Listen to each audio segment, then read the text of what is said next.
Hello friends, ಎಲ್ರಿಗೂ ನಮಸ್ಕಾರ. ಇದು ಮಟನ್ ಲಿವರ್ ಅಂತಾರಲ್ವಾ, ಇನ್ನು ಇದನ್ನು ಮಟನ್ ಈಡಿ ಅಂತಾರೆ. ನನಗೆ ಕರೆಕ್ಟಾಗಿ ಗೊತ್ತಿಲ್ಲ, ನಿಮಗೆ ಗೊತ್ತಾದರೆ ಖಂಡಿತ ಕಮೆಂಟ್ಸಲ್ಲಿ ಹೇಳಿ.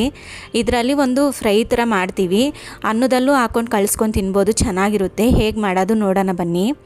ಮೊದಲಿಗೆ ಒಂದು ಕಡಾಯಿನಲ್ಲಿ ಸ್ವಲ್ಪ ಆಯಿಲ್ ಹಾಕ್ಕೊಂಡು ಈರುಳ್ಳಿ ಮತ್ತು ಮೆಣಸಿನ್ಕಾಯಿ ಹಾಕಿ ಈ ಥರ ಫ್ರೈ ಮಾಡ್ಕೋಬೇಕು. ಈ ಥರ ಫ್ರೈ ಆದಮೇಲೆ ಸ್ವಲ್ಪ ಶುಂಠಿ ಬೆಳ್ಳುಳ್ಳಿ ಪೇಸ್ಟ್ ಹಾಕಬೇಕು. ಅದು ಸ್ವಲ್ಪ ಹಸಿ ವಾಸನೆ ಹೋಗೋವರೆಗೂ ಫ್ರೈ ಆದಮೇಲೆ ಟೊಮೆಟೊ ಹಾಕಬೇಕು. ಟೊಮೆಟೊ ಸ್ವಲ್ಪ ಫ್ರೈ ಆದಮೇಲೆ ಸ್ವಲ್ಪ ಅರಿಶಿನ ಉಪ್ಪು ಹಾಕೋಬೇಕು. ಈ ಟೊಮೆಟೊ ಚೆನ್ನಾಗಿ ಮೆತ್ತಗಾದಮೇಲೆ ನಾವು ಇದು ಮಟನ್ ಲಿವರ್ ಇರುತ್ತಲ್ವ, ಇದನ್ನು ಹಾಕಿ ಮುಚ್ಚಬಿಟ್ಟು ಸ್ವಲ್ಪ ಹೊತ್ತು ಬೇಯಿಸ್ಕೋಬೇಕು. ಈ ಥರ ಸ್ವಲ್ಪ ಎಣ್ಣೆ ಬಿಡೋವರೆಗೂ ಫ್ರೈ ಮಾಡ್ಕೋಬೇಕು.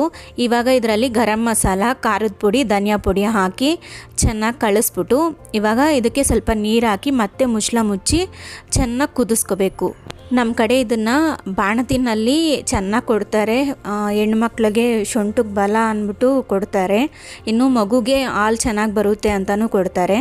ಅಷ್ಟೇ ಅಲ್ಲ, ಕೆಲವ್ರಿಗೆ ಮೈಯಲ್ಲಿ ರಕ್ತ ಕಡಿಮೆ ಇರುತ್ತಲ್ವ, ಅಂಥವರು ಇದನ್ನು ತಗೊಳ್ತಾ ಬಂದರೆ ಮೈಯಲ್ಲಿ ಬ್ಲಡ್ ಚೆನ್ನಾಗಿ ಇಂಪ್ರೂವ್ ಆಗುತ್ತೆ.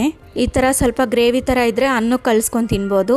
ಇನ್ನೂ ಸ್ವಲ್ಪ ಚೆನ್ನಾಗೆ ಫ್ರೈ ಥರ ಬೇಕು ಅಂದ್ರೂ ನಾವು ಚೆನ್ನಾಗಿ ಫ್ರೈ ಥರ ಮಾಡ್ಕೋಬೋದು. ಈ ವಿಡಿಯೋ ನಿಮ್ಗೆ ಇಷ್ಟ ಆದರೆ ಖಂಡಿತ ಲೈಕ್ ಮಾಡಿ. ಇನ್ನೂ ನಮ್ಮ ಚಾನಲ್ನ ಸಬ್ಸ್ಕ್ರೈಬ್ ಮಾಡ್ಕೊಳ್ಳಿ. Thanks for watching.